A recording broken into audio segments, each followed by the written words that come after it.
Welcome, welcome. Thank you everyone for logging in a bit early. We're going to start in a few moments. We'll probably start maybe 12:02 just to give people some time to get on the webinar. In the meantime, can you guys see and hear me? And if you can, just put a number 1 in the chat for me if you can.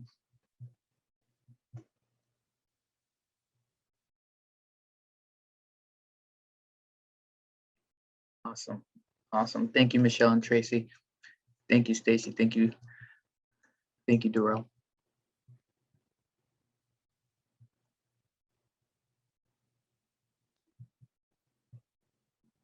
All right, so just sit back. We're going to wait a couple minutes and we'll get started then. Actually, now that I have you guys here, I'd like to ask everyone a quick question. And that is so that we could tailor the presentation to everyone. I'd like to ask, what kind of business do you have?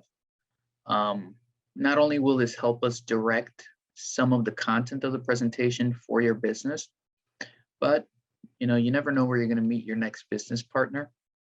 So maybe you might share contact information in the chat with someone. Obviously, that's your business, but again, you never know. Your next customer or partner could come from anywhere. We've seen it happen.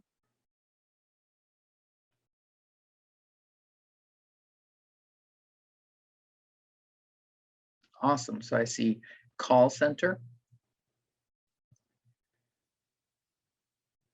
minority women owned call center. Okay.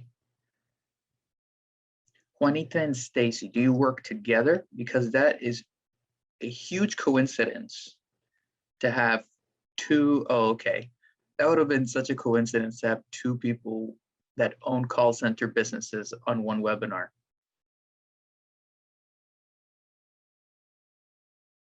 Awesome. Home health agency, cool. E-commerce, office supplies, great.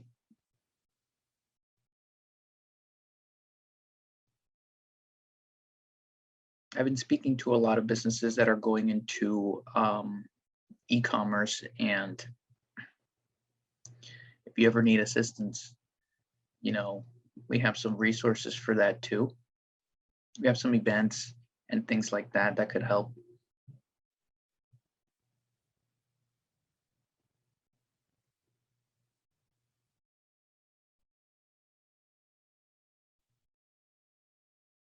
All right, for those that just came on, we're going to wait just another minute here to let people join us in this webinar, get settled in.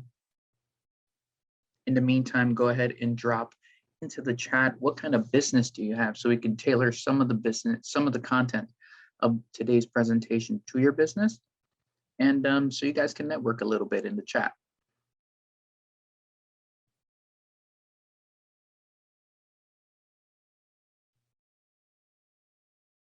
Oh, by the way, I'm going to ask one of our webinar assistant to drop some details on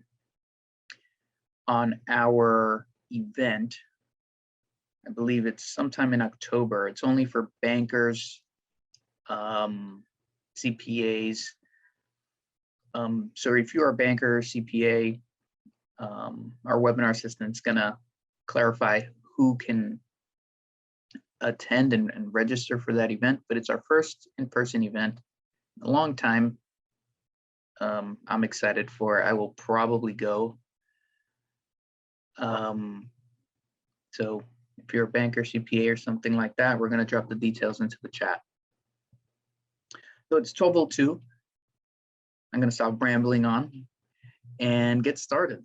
So welcome to another NJ Thrives Thursday.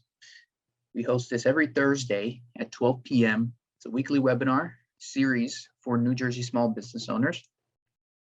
I am your host, Christian Pichardo, NJSBDC marketing consultant and CEO at nilumamedia.com. So The America's New Jersey Small Business Development Centers Network, or NJSBDC, is a statewide program powered by the SBA and a lot of state partners to help small businesses like you in New Jersey. We do no cost small business consulting, training, and events starting at $0, and exclusive small business resources available only to SBDC clients. So that said, here's the agenda. We're going to go over some headlines. Then we're going to jump into the webinar, and then we're going to have a little Q&A session. So for this week, I found some pretty good headlines. So we're going to go over the first one, which is the Henry and Ida relief. So NJDA is providing assistance here. I'm sorry, actually the link is a little weird. So when you get to this page, what you want to do is scroll down, and where it says available support, you'll click here. And then here is where you get all the details of the program. Now you have to make sure you get on this as soon as possible. I believe it opens, yep, it starts tomorrow at 9 a.m. So please make sure you have this if you are a business that was impacted by Henry and Ida. So that's our first headline. Second headline here is that NJEDA is set to open small business lease grant program applications on October 20th. So that's always good, right? More help is coming. And we're going to drop these links into the chat so you guys can save them and go over them after this webinar and, start preparing for them. If you don't know what documents or how to fill out a lot of applications, remember that we have an in-house capital team. We call them our capital team because they help people acquire capital. They help you with grants, sourcing funds in general, loans, what have you. And we help you, we guide you in the application process. We guide you, getting your documents together, what documents you have to get together. We won't do the work for you, but we will guide you. So there you have it. Our third, SBA has some disaster assistance that is being offered in particular counties of New Jersey for people affected by Hurricane Ida. So this is different from the NJEDA. This is the SBA. These are the top dogs in federal government. So it looks like there is SBA disaster loans available for physical and economical damages due to remnants of Hurricane Ida, available in Essex, Hudson, Mercer, and Union counties in New Jersey. As you know, these things develop quite quickly, so it might be opening up to more counties in the future, but for now it's just these 5. And they also wanted to promote a new business recovery center, it looks like, in Bergen County. So there you have it. And our last one here, this one was also from last week, but I think it's important to note to anyone new that might have not seen the last one. But this page will show you guidance and resources for anyone that was affected by Tropical Storm Ida. And here it gives a list of everything that New Jersey has to offer in terms of assistance. And it looks like it also has listed the SBA loans and stuff of that nature. So there you go. If you want everything condensed in one page, I think this one has it all. So we're going to drop these links into the chat. And those are our headlines. So before we start with the webinar, 3 things to keep in mind. Type in your questions into the Q&A box. So on your Zoom screen on the bottom, there's going to be a toolbar. And around the middle of that, it's going to say Q&A. It's important you put your questions in there. You can ask questions anonymously as well. The reason is because in the chat, there's just so much going on that we might lose a question. So if you want your question answered, please put them in the Q&A. Number two, there's going to be a survey that's sent out. We love feedback. We build upon our events based on your feedback, and we do listen and we read them all. So after this webinar is done, you're going to be redirected to a survey. Once you complete that survey, you'll get access to this webinar recording and the materials, so the presentation slides. And number three, just by joining us on this webinar, you're eligible for the Upgrade Your Business certificate. To learn more about that, there's a link there. We're going to drop it into the chat. So that said, I'd like to welcome on Arash. He is Associate Professor at Supply Chain Management Department of the Rutgers Business School, and he's here to show us, to teach us about ethics in supply management for small businesses. Oh, Arash, are you there? I sure am. Awesome. Thank you, Christian. Awesome, you got it. I'm gonna go ahead and stop sharing my screen so you can go ahead and get started. Good. Thank you for the introduction, and welcome everyone. I see we have 17 participants, so looks like we have some folks that are clearly interested in the topic of supply management and related to ethics. I'm actually going to start with Christian's very good question from before, now that we have perhaps a larger group. I see some folks that are in customer service for sales, data entry, international trade. Excellent. Welcome, Chantal. Is there anybody else that would like to share their type of business so that I can do a better job of catering the talk with examples that would pertain to your business? So I see in the chat, Arash, I see home health agency. We have call center. We have e-commerce shop that sells clothing. Like you said, customer service. Mm-hmm. There is international trade from Africa. And let's see, and a logistics company. Yep, Shaya just mentioned, welcome Shaya, logistics. Oh, very interesting. Ice cream business. Please put the name. I want some. Yeah, feel free to use this as a forum for marketing and networking. That's not a problem. That's the least we can do for small business. Yeah. Oh, it's not out yet. Okay, good. Well, we'll look forward to the product. I'm your first customer. Yeah. Especially if it's non-dairy. Hopefully it's non-sugar added or sugar less. And that way I'll be a customer as well. Yeah. Oh, fine art and design products and services. Very interesting. Very cool. Shelley, can you give us a little bit more specific? Are you trading, or are you acting as a distributor, or do you have a gallery perhaps?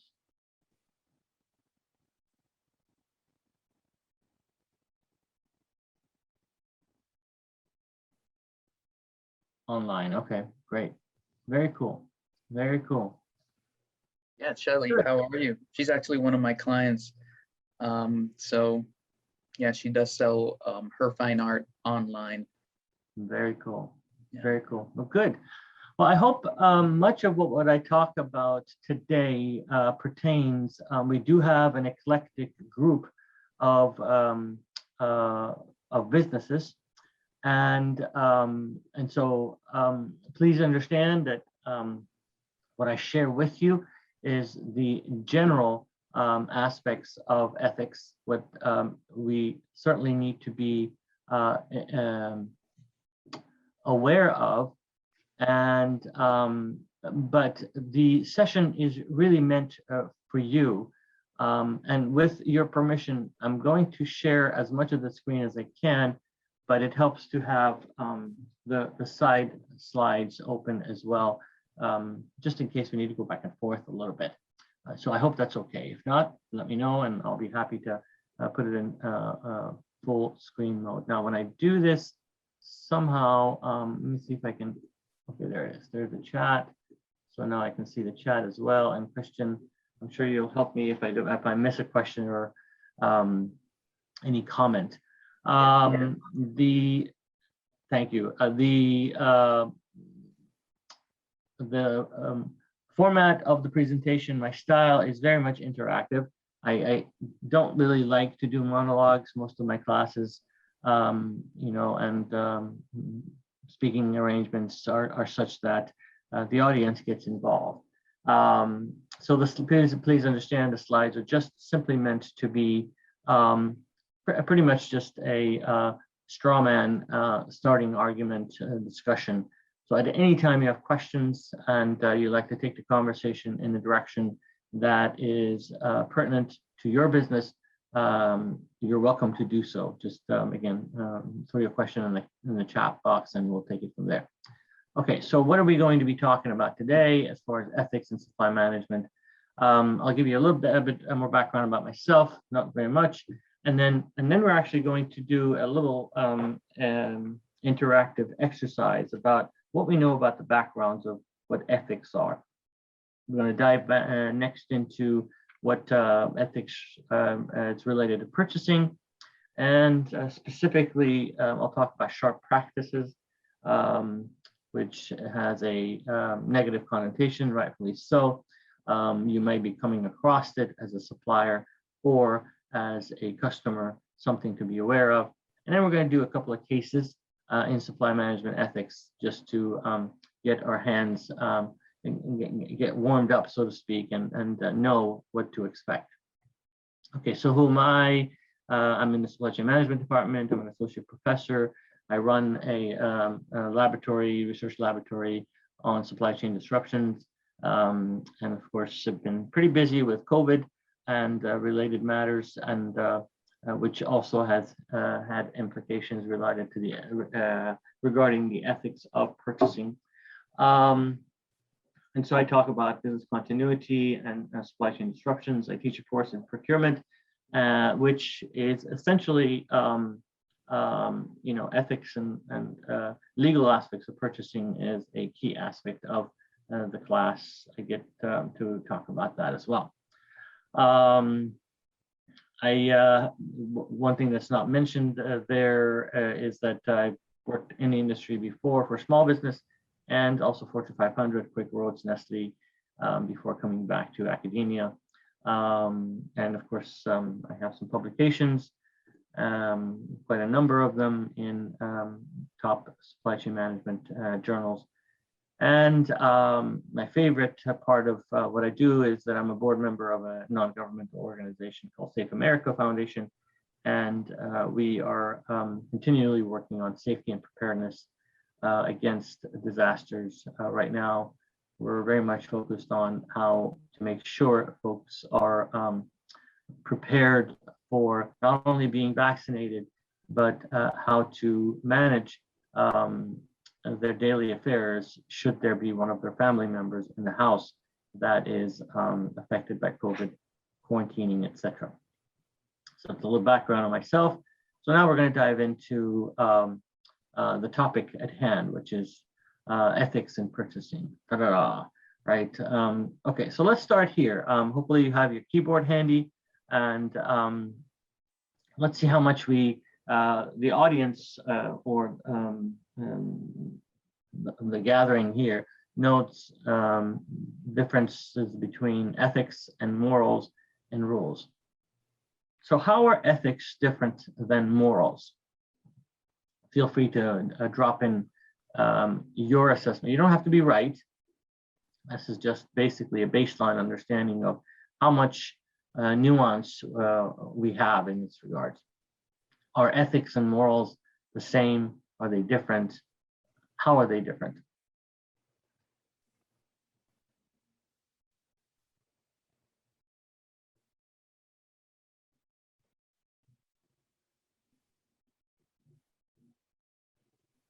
All right, no right or wrong answers.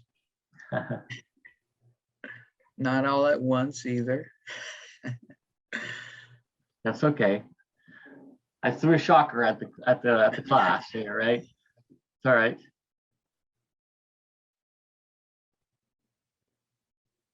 Both are related to values. Very good. Good start, Shelley. Thank you. Are there a differentiation?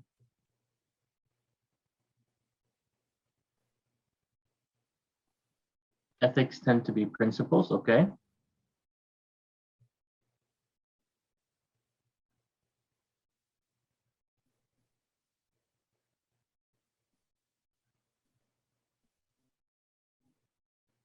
Ah, very good, Mania. Ethics have to do with actions. Morals tend to be more subjective.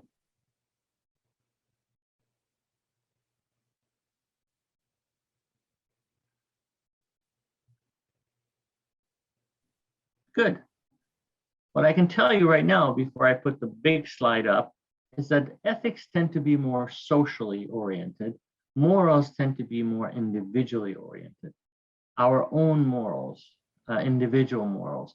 Ethics is something that we learn from the society at hand. Now, this is more like a Venn diagram. They're overlapping, right? They're not necessarily exclusive of each other, but that's how we differentiate them.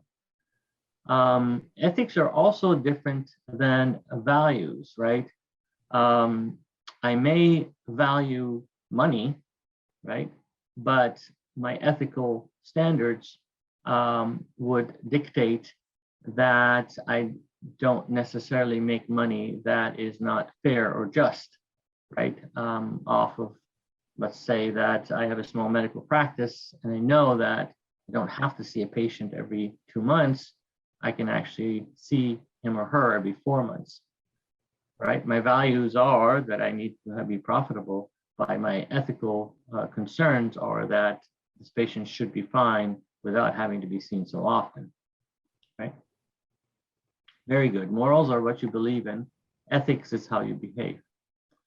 And of course, rules versus ethics are pretty easy to determine, right?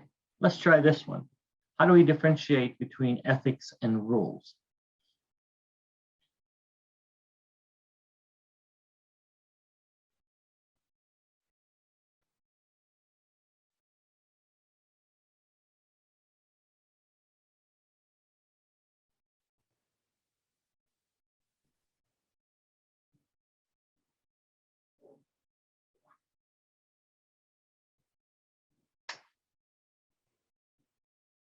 The chat is a bit quiet. Yeah. All right, there we go. We got some answers. Rules are specific statements. Very good.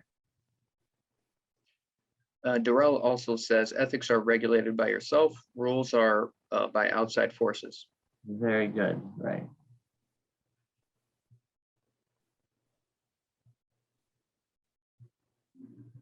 Yep. What are the ramifications of being unethical, and what are the ramifications of being unruly or breaking the rules? Are the outcomes the same?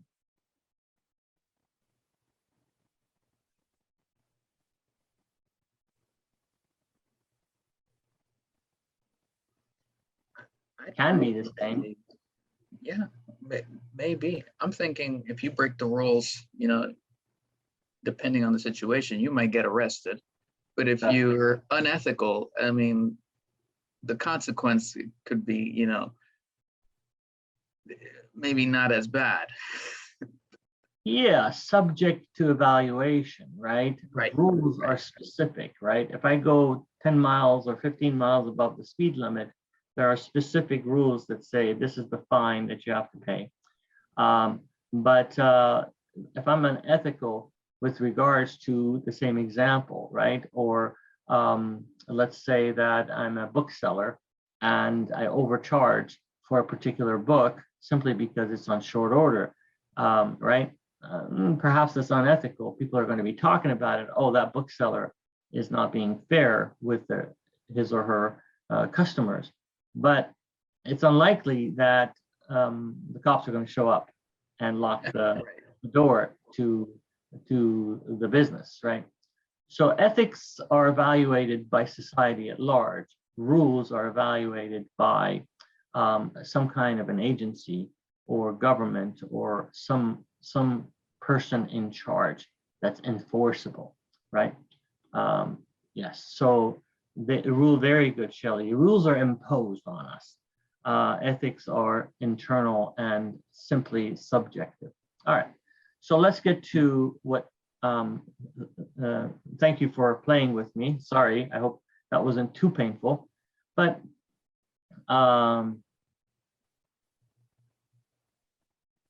and you need to discern exactly, because there are consequences that show up either quickly or later, right? Very good, I like that a lot, Shelley. You know, ethical concerns can actually show their heads in a long time afterwards, right? We see politicians that have done things that they shouldn't have way back when, and then it shows up in their records years after, right? Ethical concerns tend to linger on actually longer, which is fascinating, a bit ironic. With rules, there's typically a statute of limitation, right? 10 years later, it's very difficult to go back and say, you know, I bought this piece of furniture and it was faulty and I paid too much for it from this small business furniture manufacturer, right? Even if it was unruly, it's going to be difficult to prove it.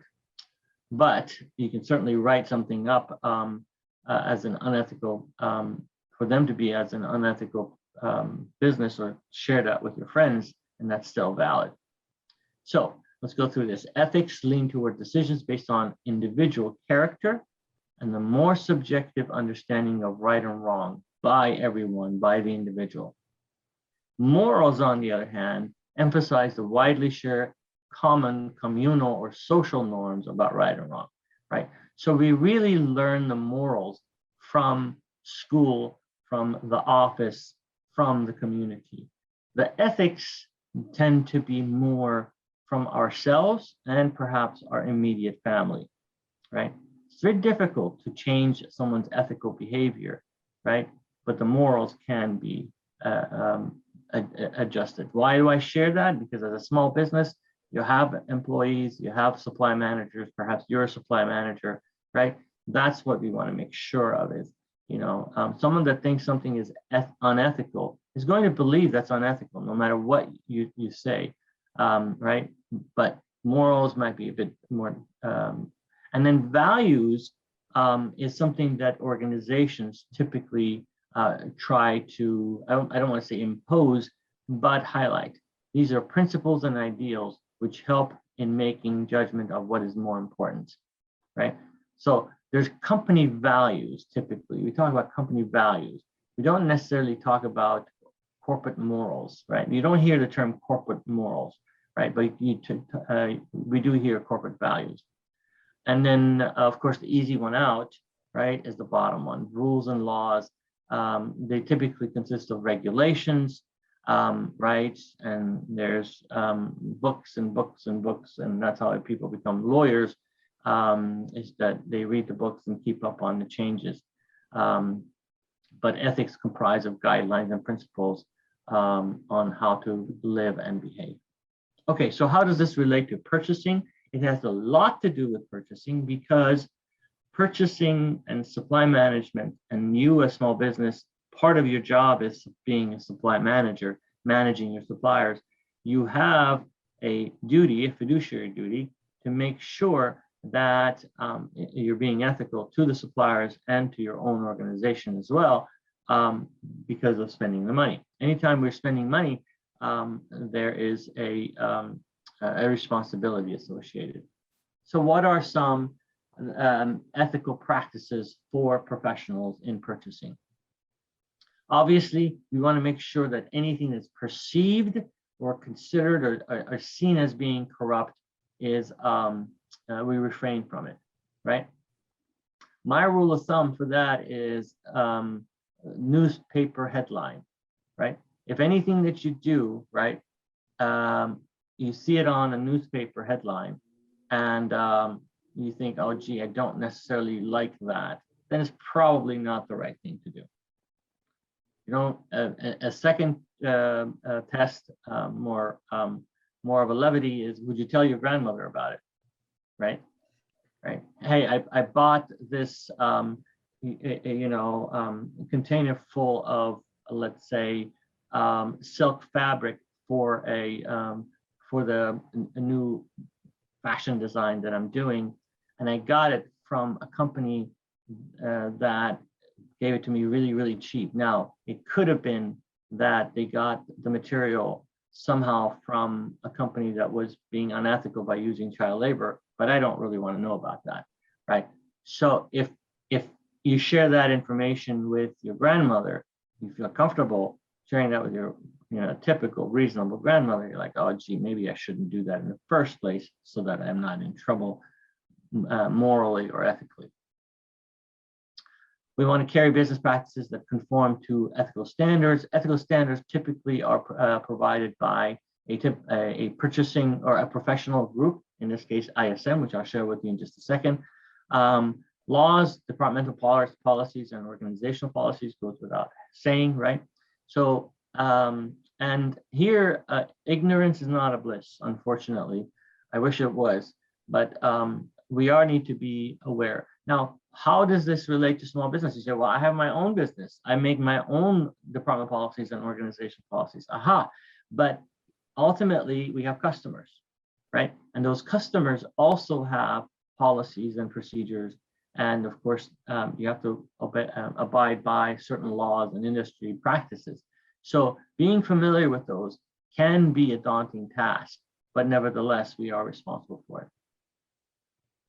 Ethics in purchasing also implies loyalty, right? You want to have the best interest of your suppliers in particular, and of course the company. And lastly, personal interest does not conflict with organizational interest. We're going to go through some examples of that, but it's oftentimes done that we're purchasing computers or material or other equipment, and we buy it from people that we know, right? And perhaps we have personal conflict, right? Family interest, even investment interest, and those become very, very touchy, right? Ethically, it should not be done. So personal interest needs to be separated from organizational interest. It gets a little tricky with small business oftentimes because personal interest is the organizational interest. And on a case-by-case basis, we would have to review that. Other aspects, we want to develop a constructive and strong relationship with suppliers. So anytime we want to enhance the relationship so that the relationships carry on, that's more ethical than less, because forgiveness oftentimes, we are going to make mistakes, but it becomes a lot easier to forgive and recognize the mistakes and move on an ongoing relationship as opposed to a transactional one. These days, sustainable practices, green practices, social responsibility is important. And there used to be a time where only large businesses had to deal with this. But these days, even small businesses have to be green, right? In terms of recycling, in terms of making sure that they're minimizing their carbon footprint, etc. And as I mentioned, being fully aware of regulations and trade agreements. And lastly, demonstrate professionalism. So these are essentially some backgrounds on ethics in purchasing. And overall, so ISM has a series of principles and standards for ethical supply management conduct, right? There are principles which include integrity, value for the employer, and loyalty to the profession. This is from the perspective of the supply manager. These are the principles that a supply manager, in terms of ethics, has to carry: integrity in decisions and actions, value for the employer, and loyalty to the profession. So some of the standards is to avoid perceived impropriety, right? We talked about this a little bit. Now we're going to dive in a little bit deeper. Anytime there is an intent or appearance of unethical or compromising conduct, then we need to double check it, right? And these days, it especially becomes more critical because, you know, it only takes a bad post on Facebook or whatever your favorite social media is, right? Sorry to interrupt, but one bad response to a Google review that your customer might have left. Exactly. That's exactly right. You know, there are companies, I know of airline companies that have artificial intelligence and look for their names in Facebook accounts and postings with regards to customer service related aspects. Yep. And they follow up, right? Because you never know how things can become viral on the internet. We all saw the dragging. Remember that a few years back? It's been a few years now, of this guy that didn't want to get off the airplane, right? And unfortunately, that created significant issues. Now that has nothing to do with purchasing, but nevertheless, the perceived impropriety can be the same. There was a case of an airline company where one purchasing manager actually had the contract signed by a large supplier. And it just so happens that her daughter got a job at the same contracting firm. And so for some reason that made the headlines and people recognized it. And so she had to go back and actually explain that this X had nothing to do with Y, and it just so happens to be that way. Especially in small industries where there's a few suppliers and few manufacturers, this notion of perceived impropriety you need to be very careful about. Same thing goes with, yeah, go ahead. Word gets out very quickly. Word gets out very quickly, exactly, in an open society. Same thing goes with conflicts of interest. Personal, business, or other activities should not conflict with lawful interest of the employer. In this case, many of you are the employer, but if you are a purchasing manager, or if you're hiring a purchasing manager, the same thing goes, right? And sometimes, again, being careful is the best policy, and avoiding any issues becomes an issue. Conflicts of interest oftentimes result in someone else complaining about it. What are some conflicts of interest? Again, you're buying the furniture from your cousin's company, but you also did competitive bidding with 2 or 3 other suppliers. And so now the other suppliers can say, this particular company is not being fair. They're always going to give preferred treatment to families or close acquaintances, and right, so they're not going to bid next time, or the word's going to get around, etc.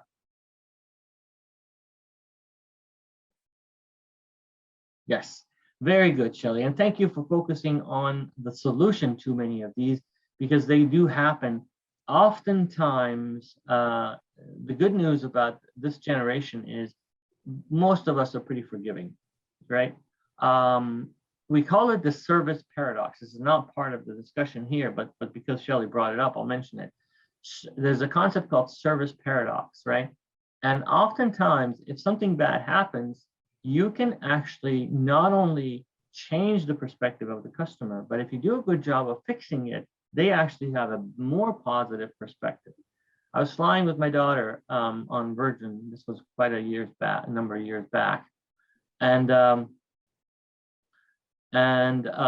they had to bump us off the plane because they had oversold, and unfortunately we got to the airport quite late. My daughter was really upset because she wanted to see her sister back home. We were flying from London. They put us in a hotel room. They actually paid us quite a bit in terms of compensation, which made Dad happy, but she wasn't very happy. And fascinatingly enough, in the middle of the night, not middle of the night, but towards after dinner, I hear a knock on the door.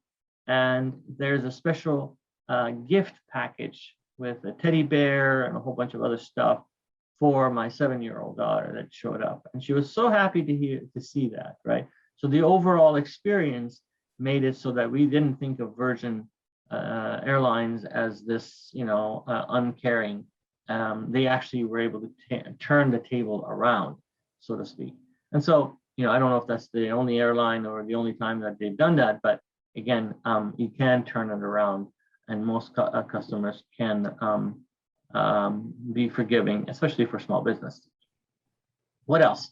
Issues of influence, behaviors or actions that may negatively influence or appear to influence supply management decisions. So anytime, for instance, if you're at a conference and you're spending significant amount of time with a particular supplier when there's competitive bidding going on, right? That shows again that you have preferred preference towards a particular supplier.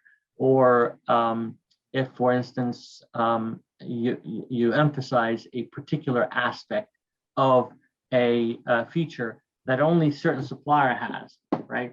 I like the green color on this fabric, right? Or there needs to be a particular type of a processor, Intel processor in the laptops, right? And so those can influence or appear to influence supply management decisions. What else? Responsibilities. The term fiduciary comes into play here in terms of using reasonable care to deliver value to your employer. Does anybody know? Fiduciary is a funny term, right?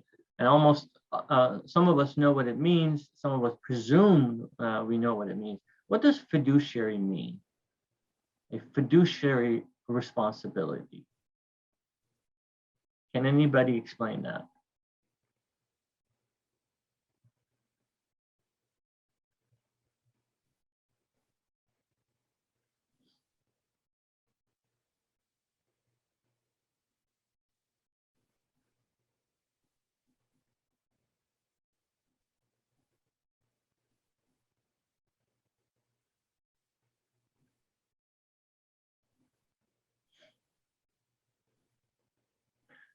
Yes, yes. What does fiduciary mean? You can look it up on Google if you want.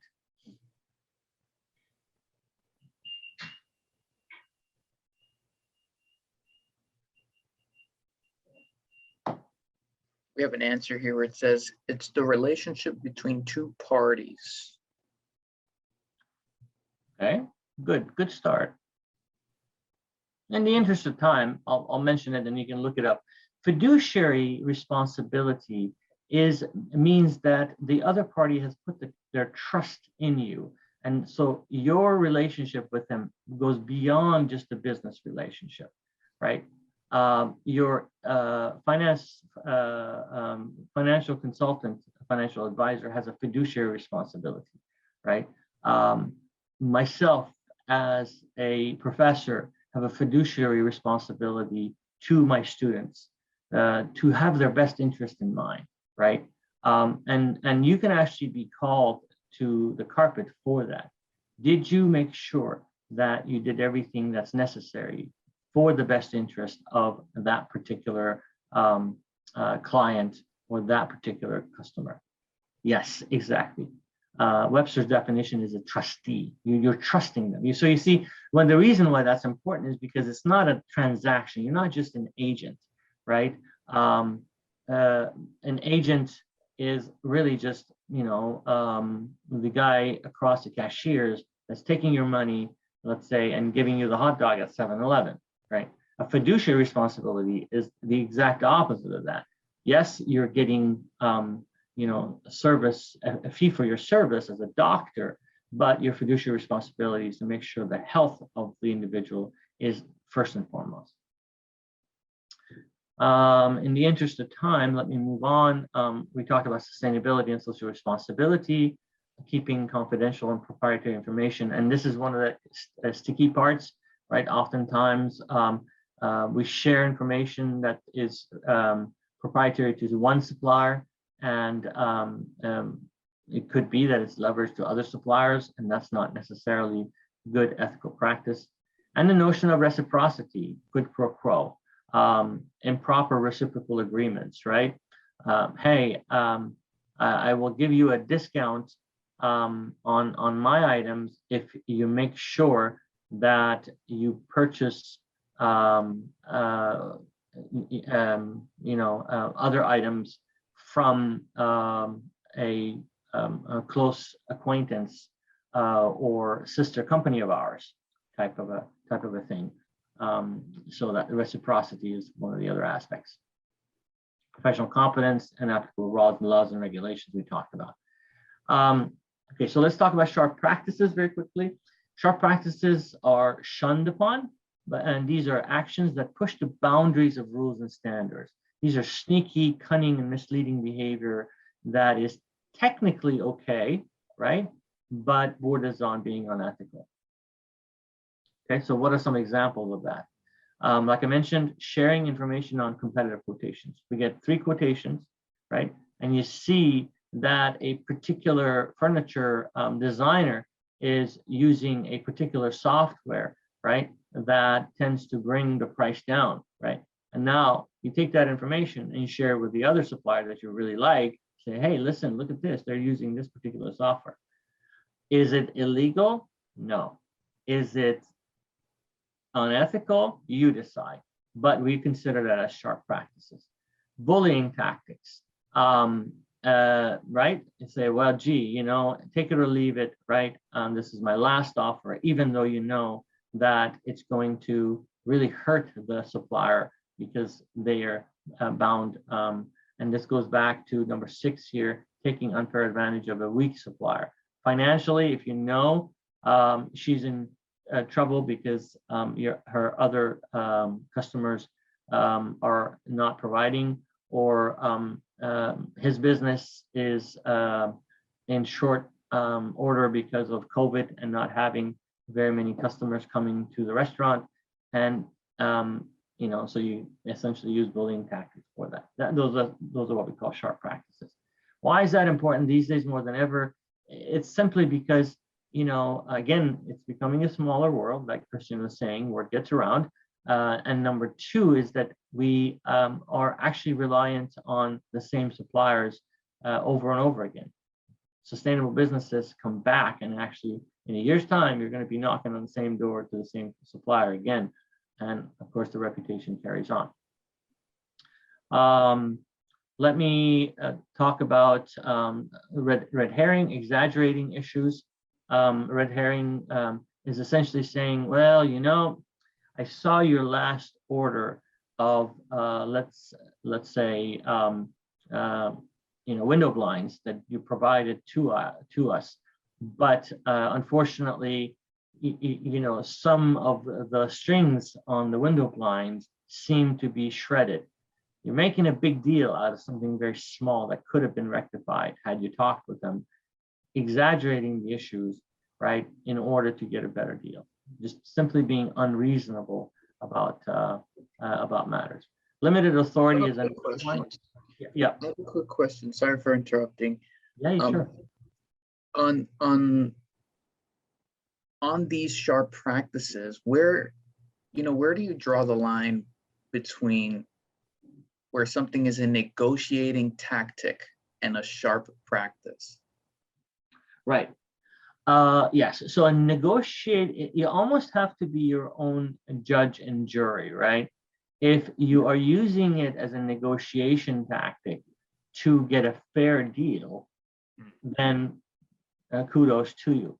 But if we are squeezing everything possible out of the supplier, especially with small business, that's why I wanted to bring it up in this forum, especially with small business, right, where we're hurting the supplier and drawing blood, so to speak, then it becomes more of a sharp practice, right? Right. I mean, sometimes, even the supplier might give us a sharp practice back and say, yeah, this price is going to hurt me so much. and they're doing a red herring on us. Yes, absolutely. It goes both ways. It goes Right. both ways. And unfortunately, like I say, ethics, right? There's no general rules. These are just guidelines on how we practice. Do we really know? Not necessarily. How do we find out? We almost find out by comparing and contrasting between different suppliers. Yeah. Right. So, would it be fair to say that doing enough research first, right, knowing what possible margins your supplier has to then fairly negotiate would be better? absolutely, absolutely. Yeah. And this is why having repeated suppliers and having good relationship with the supplier, and probably thank you for bringing up the topic. Repeated interactions with the suppliers is likely the best way to avoid the use of these sharp practices, because the supplier knows that there's going to be future business. And so even if they lose out, even if they don't make enough margins on this first one or the next one, there's a possibility of making up for it. Right. The last one I'll include, of course, there are many sharp practices. You can look them up online. I have a citation list in the back of this slide. And so including quotation bids from unqualified suppliers just to drive the price down, right? It seems so tempting to do, right? But if it's an unqualified supplier, you can't really, right? You shouldn't really include them in there, right? It's just like going to a fancy 4-star restaurant and saying, well, gee, I was just at a fast food place and their burgers are, $3.99. How dare you charge them $16.99 for a burger, right? Right. Yeah. So it's not necessarily the right thing to do. Okay, so I think we might have time to do maybe one or both of these cases. Let's try this. I'll let you read through this and then feel free to comment on the situation. I'll read it out loud and I'll ask you specifically what we're looking for. So here's an established supplier sales representative that has several years of experience with you and your company. He sends an Apple iPad to your home address as a holiday gift.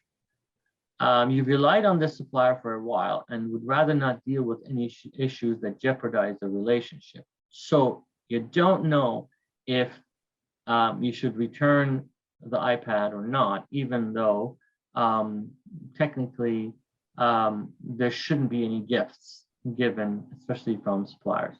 How do you handle the situation? Is it ethical? Yeah, Shelley, you deal with this all the time. Is it ethical? Why or why not? Again, there's no right or wrong answer. We're just sharing thoughts here. So how do you handle this?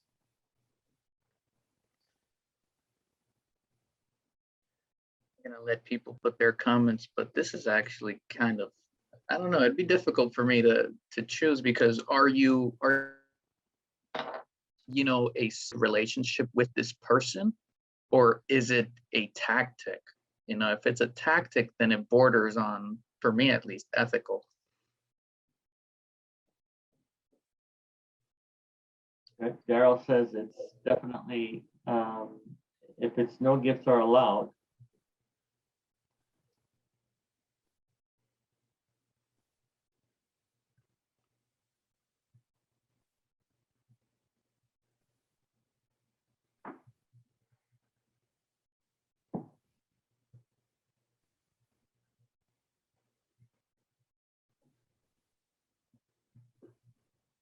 Yeah, it seems most people are saying that it's not ethical, and if it's understood that no gift giving, you shouldn't. Mm-hmm. Which is fair to say, because also even within the SBDC, we're not allowed to take gifts from our clients. Yep. So that's within our ethical standards. But we're going to hurt their feelings. Right. Yeah, good point. It's hard. Imagine getting a gift returned, you know, Yeah. that would, it would hurt my feelings too. That's right. That's right. Good. Well, let's try this one. I think we're doing good. Let's try a bit more difficult one. So you're the buyer for a large key lock manufacturer. Your operations, sorry about the typo, your operations manager requests an urgent talk because a critical part is out of stock. You investigate and find out that this particular part is on back order because of COVID-related issues. By the way, I don't know about you guys, but I'm dealing with this. I'm hearing about this all the time. COVID-related issues and parts. There is a substitute part that's available for surcharge. And not only that, you find out that to change to this alternative part requires an engineering approval, and the material uses hazardous material requires approval by the safety coordinator. So the operations manager raises his voice and says, can't we just order the stuff and get the approval later? We have production shut down tomorrow otherwise. Maybe we can just buy, maybe I'll just buy the part on my credit card. How do you handle this situation? A lot of moving parts in this one.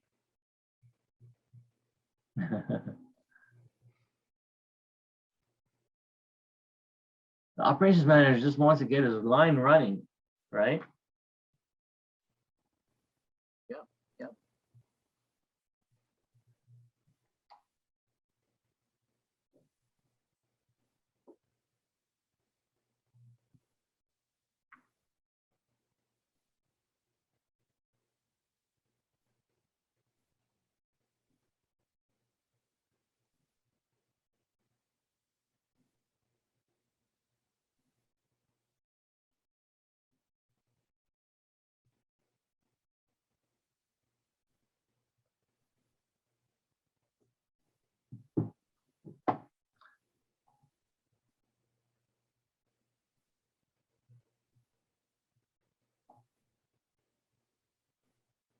Very good, Shelley. Excellent. Yeah, documented and remind of the consequences. Dear Mr. Operations Manager, recognize that if we don't do this, we're going to get in trouble, and we can expedite the process, but we do have to go through, and if we're using hazardous material, we're going to get in trouble with the government, right? So yeah, follow the process no matter what the cost of the business, unfortunately, in this case, right? That's the key. Okay, so we have 5 minutes. I'll wait for a couple of seconds here, see if there's any other comments on this particular one. And certainly, we don't want to say, oh, please don't buy it on your credit card, because now you're personally liable for it, right? What if the part is going to be faulty, right? Sorry, I just found another typo. I just, you know, I created this while preparing this fresh example. So key takeaways: it's best not to treat suppliers and customers. Best to treat suppliers as partners and not adversaries. Strong arming and forceful negotiation can create adversarial relationship, which can be caustic to particularly small business. And keep in mind that professional guidelines have become clearer but more strict in the past few years as far as ethics goes. So good. I'll leave it on this slide. Actually, I do have the slide on questions, and see if there are any questions or comments. So everyone, if you could please put your questions into the Q&A box so that we could get into some questions. I'm going to go ahead and pull up my screen with the Q&A box.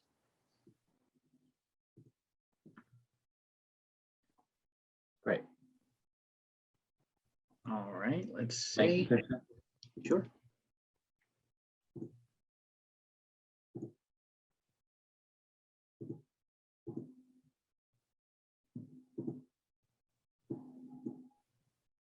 So there's no questions just yet, but I'd like to ask you a question. Where do we start? You know, when we're not sure if something is ethical or unethical, where do we get that, gauge? There, for small business, my suggestion is there are very good books on ethics and standards for businesses. That's one approach.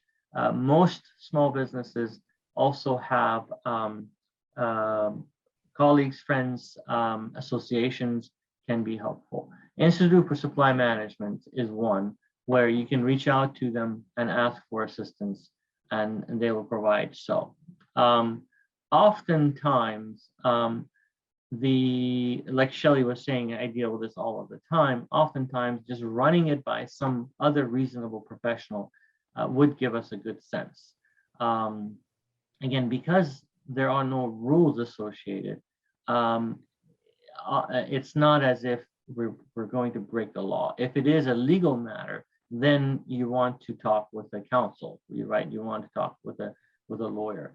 And so that might be one first step to do so as well, if you're concerned that this might be breaking some rules, right? In the case of the second one, we didn't get far enough on it, but frankly, the fact that we're dealing with hazardous chemicals, materials could be breaking some laws. And so that requires recognizing some legal advice as well, some safety and health professional to give some advice as well. Awesome. So get professional, ask a professional. Yes, thank you for summarizing. Exactly. Awesome. There's another question here. Do the rules apply to the buyer, supplier, or both? Who gets in trouble the most? That's a very good question. Depending on how things go, one, the other, or both. Suppliers in general, because they are in the business of sales, can stretch the limit slightly more, right? Buyers are the one that need to be more conservative in many regards, okay? When you say trouble, getting in trouble with corporate, getting in trouble with the CEO, that generally happens more with purchasing managers and buyers, right? Sales managers, despite the fact that we all know that, who doesn't know that gifts are not allowed anymore? But we still get gifts, right? And so, and we all know there's I just got a call from I'm on a do not call list, and they still call me on my phone, right? They know they're going to get in trouble, but the incentive for potentially selling me or getting my social security number is still there, right? You've gotten those calls, right? We're from the Social Security Department, and but we don't know your. So I hope that answered your question. Most of the time, the buyer is the one that needs to be more concerned. On the other hand, the supplier needs to be concerned about losing the business, right? Yeah. He adds to that, thinking more of industry regulators. Oh, with industry regulators, generally the buyer. Yeah.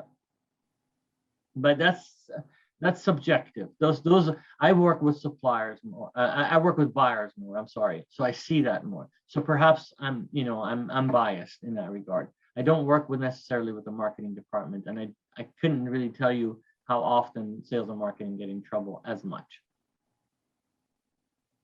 All right. Awesome. It seems there's no more questions. One of our attendees even said that because of the interactiveness, there's not many questions. So that's a great job on your part, Aras. Okay, it worked out. Yeah, absolutely. So we've reached the end, everyone. Thank you for joining us. I want to share that next week we have Tim Peter with us, who's going to show us the customer's journey in an omni-channel world. Now, don't get too worried about what exactly that means, but we're going to get to it next week. If you have an e-commerce business, I would suggest absolutely attend this event because it's more of for online businesses, but all businesses are welcome. So that said, we're the NJSBDC. We've helped over 13,000 plus small businesses, no cost business consulting, training and events like this one, starting at $0, and exclusive resources for clients. So you can get started at njsbdc.com/request-counseling. I want to thank Arash for joining us. Wonderful presentation. And that's it for me. See you guys next week. Thank you for joining us.